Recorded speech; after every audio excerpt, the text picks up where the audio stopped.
বন্ধুরা, সরকারি প্রাথমিক বিদ্যালয়ে সহকারী শিক্ষক নিয়োগ পরীক্ষার তৃতীয় ধাপের লিখিত পরীক্ষার ফলাফল রোববার ২১ এপ্রিল প্রকাশিত হয়েছে।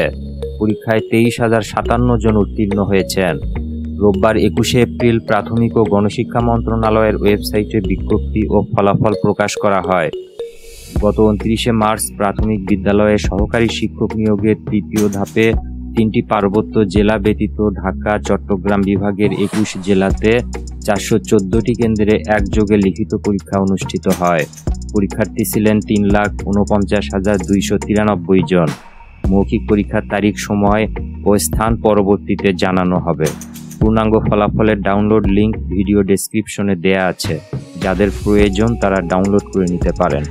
বন্ধুরা, আজকের ভিডিওটি এ পর্যন্তই। কথা হবে আগামী ভিডিওতে নতুন কোনো স্পেশাল আপডেট নিয়ে। যারা এখনও চ্যানেলটি সাবস্ক্রাইব করেনি তারা সাবস্ক্রাইব করে নোটিফিকেশন অন করে রাখুন। S M Ashraful Islam, daily special updates.